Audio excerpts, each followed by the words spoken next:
Hello foodie friends, welcome back. We're in the second of our series of Americana Month. I know last week we went pretty traditional by looking at one of our founding fathers and the author of the Declaration of Independence, Thomas Jefferson, and what some of his favorite foods were at Monticello. But this time, I kind of wanted to take a different track and see how much further back into American history could we go? And that's when I found one of my all-time favorite cookbooks. I'm so glad I bought this, and I'm so glad I get to share it with you. It's the Sioux Chef's Indigenous Kitchen by Sherman. So in this cookbook, we're going to explore some of the foods available to the native peoples that were here in America before European culture and influence. And I can't wait. I've already got something simmering on the stove. I will show you what that's all about in a little bit. So let's go ahead, get some of our ingredients ready, and get this started.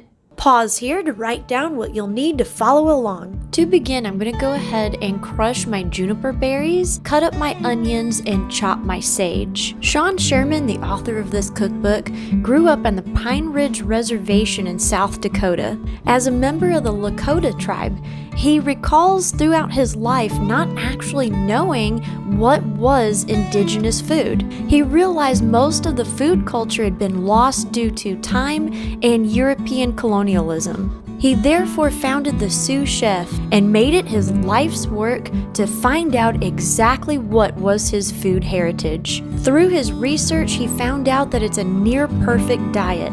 No processed foods or sugar, no dairy, wheat, high cholesterol animal product. He describes it also as naturally low glycemic, high protein, low salt, with lots of grains, seeds, nuts, and plant-based foods. In short, what all of us should be eating. Now to make your corn stock, I went ahead and just cut off the corn of some cobs, saving it for a later dinner, then covered the corn cobs with about 1 inch of water and let that simmer for about an hour. The author describes corn as a miracle, as once learned to cultivate, tribes then had time to pursue art, history, and science. Now go ahead and season your bison with salt and juniper.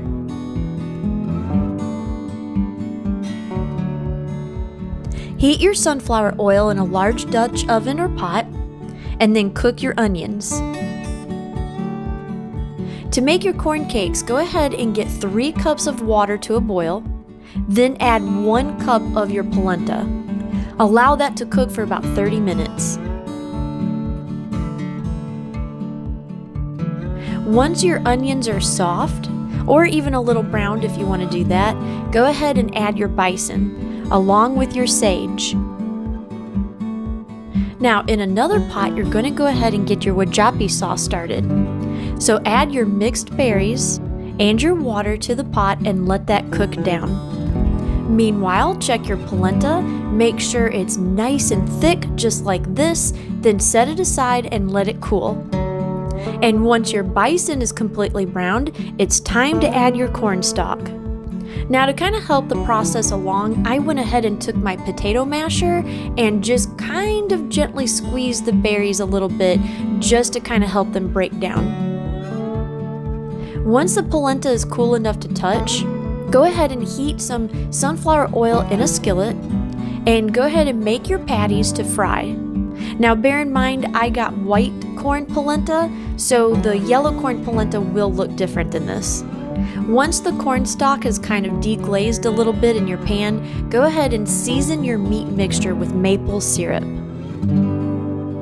You're also going to season the wajapi sauce with honey or your maple syrup to taste.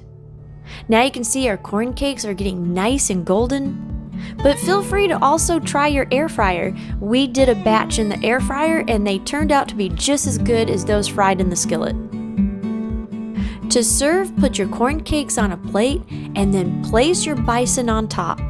Drizzle with as much wajapi sauce as you want and top with some corn nuts. And now you're ready for a perfect indigenous taco.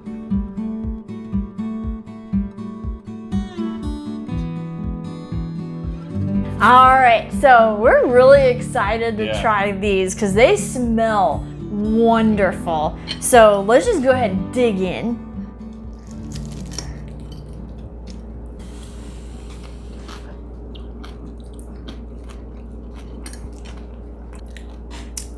Okay. I'm a little surprised. I've never had like a berry sauce like that on my meat, but it's kind of like meat's new best friend. Yeah. I think. It really does. It's like, I was surprised too. I thought it would like sweeten it a lot. Yeah. And it really didn't. It just added like another dimension of flavor to it. Yeah, absolutely. Like, there's no extra, like, it's not overpowering flavor. It's just like, it's hard to describe. It's I don't just know a compliment. Yeah, it's an excellent compliment. Kind of like turkey and cranberry sauce. Yeah. Really. I mean, we sort of do it for Thanksgiving, but we just don't do it enough. You know what I mean? Yeah. Like, because, I mean, this is so good. We need to keep doing that. And, you know, you can use cranberries in this sauce. But, you know, you need to mix it with some other berries. Just, you know, like in the book. But I didn't really, I mean, I had access to cranberries, but this was just kind of a more convenient way for me to do it with like the, you know, that much of a mixed berry. Man, I really, really like this. Yeah. Now, one of the reasons why I chose this recipe is because in the book, you know, he mentions how a lot of people are really familiar with, you know, like an Indian taco. Yeah. But that's not their food. No. That's basically our take on their food and kind of cramming it together with some other traditions. Right. So it's not, so that's why he wanted to take a lot of the ingredients that they would have had and turn it into what he calls an indigenous taco. And so that's what we have here, where you have the layers of the foods that the Sioux Lakota was familiar with, what they would have ate. Right. You know, their actual indigenous diet, not our take on it. Right. And so I love this. Yeah. This is really awesome. Good. I mean, it's interesting to eat something that's history goes so far back. Oh, you know, that yeah, it's like, definitely. You know, it's something that it's kind of basic in the sense that, like, it doesn't have a lot of processed stuff. It doesn't have a lot of stuff you can go to, you know, some of the ingredients were actually kind of hard to find. And that's where, in the interest of transparency, we kind of cheated. So he mentioned garnishing this with corn nuts. The recipe's in the book. We did not have access to the kind of corn that he calls for in our area.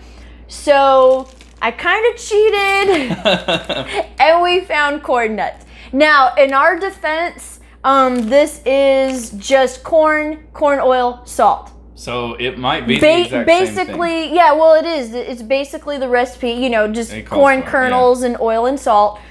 So there's nothing like overly processed or sugar or something crazy like that in it. Yeah.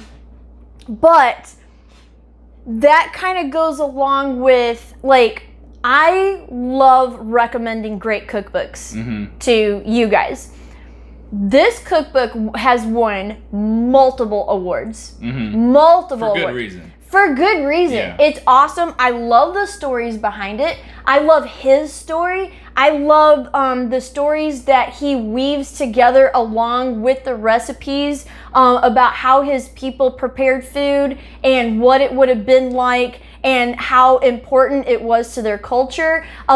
He talks also about the history of, you know, his people being completely culturally blindsided and almost taken over by, you know, European colonists, and kind of just exactly how basically horrifying it was to be uprooted from your land and then put onto a reservation. And then on that reservation, because they didn't have access to their indigenous diet, where, I mean, basically you couldn't grow anything on that land.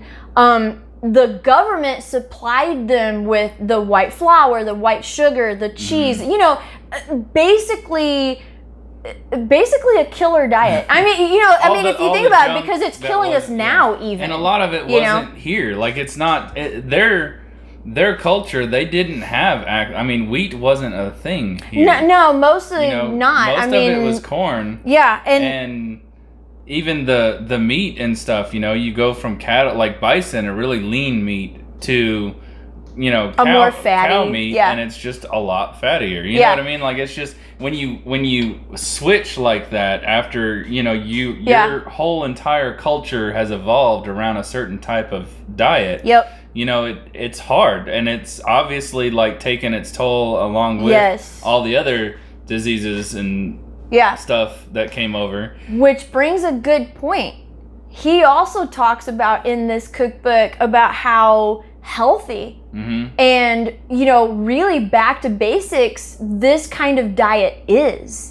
When you're eliminating your more fatty meats and your processed foods and your sugars and stuff like that, you're automatically going to have a health benefit from that. Yeah. And you can see this. We've got a very lean meat. We've also got lots and lots of different berries, which are excellent for fiber and vitamins, minerals. You guys know all that. Well, you get the sugar, but you also get fiber that helps you handle it well. Yeah, exactly. You're getting the natural sugars we're supposed to be having. And it's not actually it's not sweet. It doesn't taste sweet. And it doesn't overpower. Yeah, it's not a dessert taco. No. It is not a dessert taco. But it's I expected that because of all the fruit, and it just doesn't do that. It mixes with the meat really well.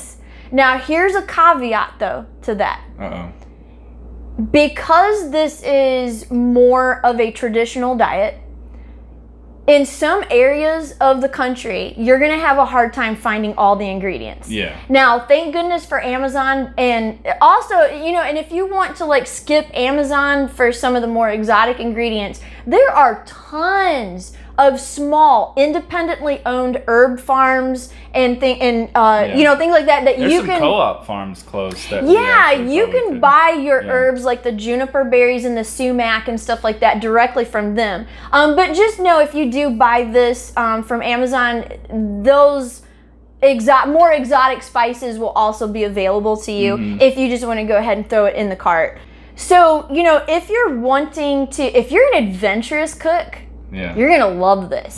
Now, he does use things like, obviously, the bison, which was a little more, not a little, pretty much a lot more expensive than beef. Yeah. But, of course, to me, I think it tastes better. Yeah. So it's whatever you want to do. Yeah. Or you can substitute grass-fed beef. He did mention that. You can get lean enough beef to where it's basically the same. Yeah. But he does talk about some substitutions that you can make if you're not, able to get, like rabbit. He's got a lot of rabbit recipes in here. Now, I don't know anywhere we could get rabbit from a grocery store. We'd have to shoot our own.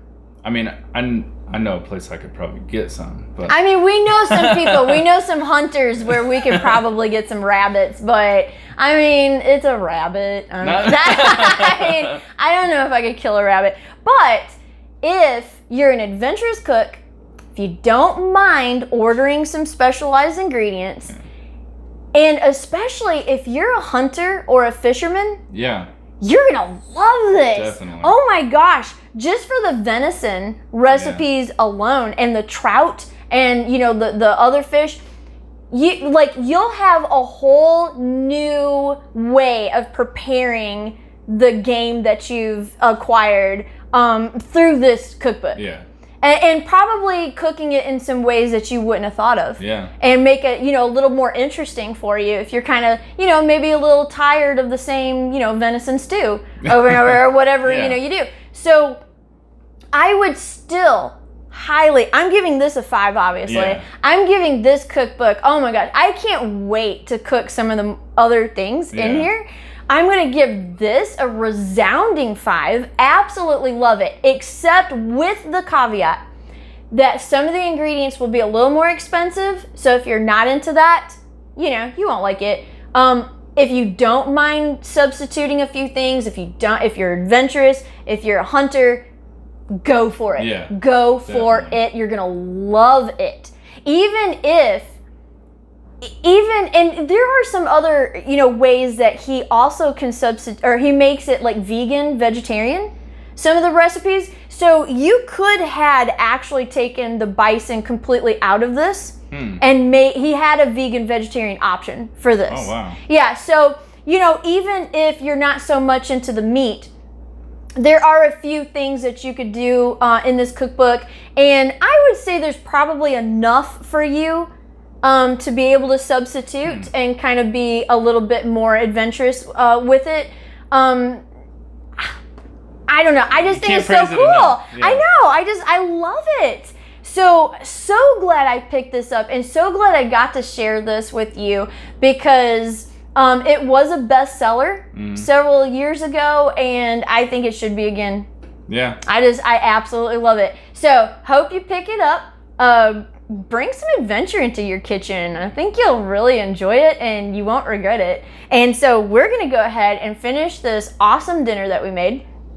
Thank you for watching this week. Now stay tuned for next week, because again, we're going to go in a completely divergent path and look at some people who have also made America what she is, but don't really get a whole lot of the credit. Yeah, don't get a whole lot of the credit, especially in their cooking. Yeah. And especially how they shaped not only America's they shaped America's cooking, but in particular, they shaped Southern cooking. Oh, yeah, definitely. Big time. So we're going to look in that, and it's going to be a fascinating trek into some, also some early American history. So stay tuned. We'll see you then. Bye. If you like this video, make sure to hit the like button and hit the subscribe button for future videos. In the meantime, here are 2 videos you may enjoy. Thanks for watching.